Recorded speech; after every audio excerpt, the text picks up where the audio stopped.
Salut les amis et bienvenue sur GoAndTech. On va faire un nouveau test aujourd'hui tous ensemble, la trottinette Navi ST3 Pro. Place à l'unboxing.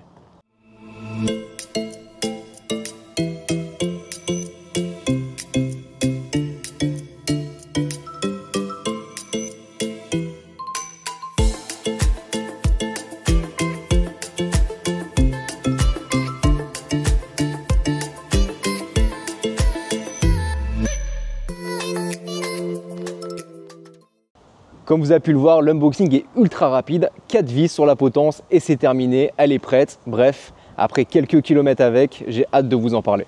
Parlons du design, pour moi c'est un gros coup de cœur. À la fois les éléments dorés, les éléments black, l'ensemble du design me plaît énormément. J'aime beaucoup le design à l'avant avec cette suspension qui paraît futuriste comme jamais.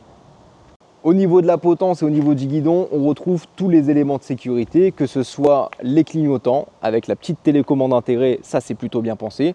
Une petite sonnette, bon elle n'est pas faux folle mais elle fait le taf, on va pas se mentir. Et surtout un petit écran qui va vous indiquer les différents modes possibles et la vitesse à laquelle vous allez.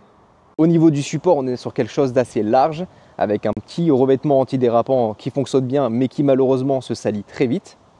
On retrouve également quelques éléments au niveau de la sécurité avec des réflecteurs, mais aussi deux petits néons sur les côtés. Mon côté Jackie Tuning, il aime bien beaucoup ça. Et à l'arrière, on retrouve toujours ce design futuriste. Moi, c'est un mélange qui me plaît énormément avec une grosse suspension. Franchement, au niveau des éléments, on sent la qualité.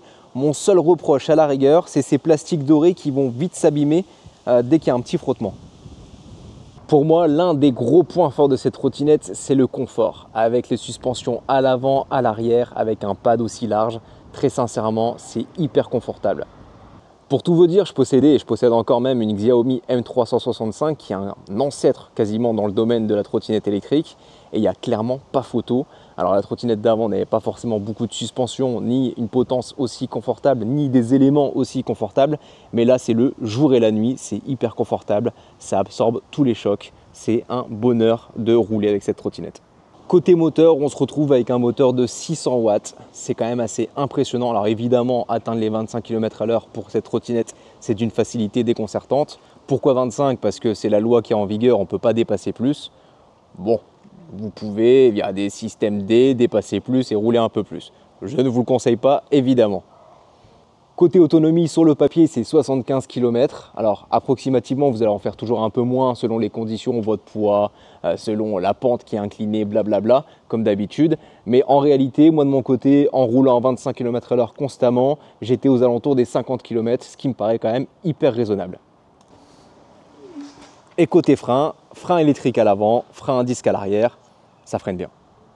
Et côté pliage, vous allez voir, c'est ultra simple. Une petite manette ici à l'avant de la potence, un petit crochet ici que vous mettez dans l'encoche et vous allez pouvoir transporter la trottinette. Alors là, ça se voit peut-être pas, mais ça fait 25 kg, j'ai plus de bras. Au niveau des pneus, déjà il y en a deux, donc c'est déjà un premier point positif. Mais le second point positif surtout, c'est que c'est du tubeless. Alors du tubeless, c'est les chambres à air comme sur vos pneus classiques de vélo. Ça a des avantages et des inconvénients. Alors évidemment, l'avantage au niveau du confort, vous absorbez les chocs et ça c'est plutôt cool. Déjà la trottinette est hyper confortable, mais ça rajoute encore du positif de ce côté-là. Au niveau des inconvénients, comme un pneu de vélo, ça peut arriver, vous pouvez crever et franchement ça doit être assez chiant à démonter.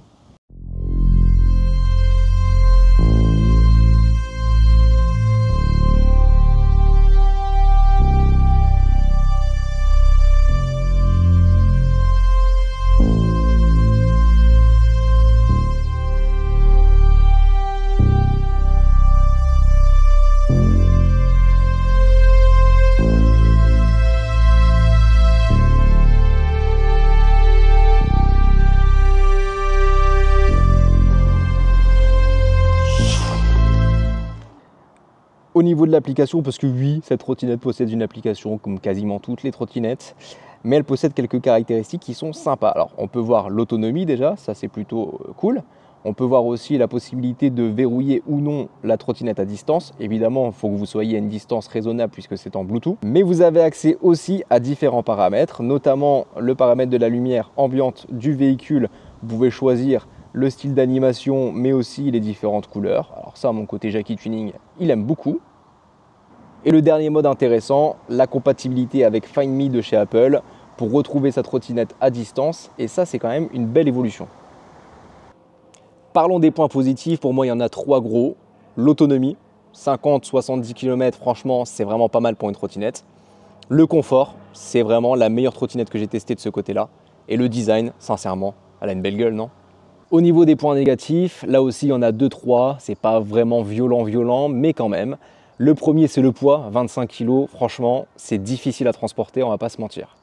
Le deuxième, c'est les plastiques. Alors, les plastiques sont de bonne qualité, mais peuvent vite se rayer. Et c'est un peu chiant. Et le troisième, c'est l'absence de répéteur de clignotant à l'arrière. Alors, c'est pas obligatoire, j'en vois pas souvent sur les trottinettes, mais une question de visibilité, c'est quand même un gros plus. Vous l'aurez compris, la Navi ST3 Pro est vraiment un gros coup de cœur. Elle est disponible pour plus ou moins 600 €. C'est vraiment un très beau modèle. Moi, j'aime beaucoup ses qualités et même ses défauts, je commence presque à les apprécier. Comme d'habitude, si tu as des questions, si tu veux en savoir plus, n'hésite pas à laisser un petit commentaire. N'hésite pas à t'abonner à la chaîne YouTube, évidemment, et à lâcher ton petit pouce bleu. Ciao, bisous.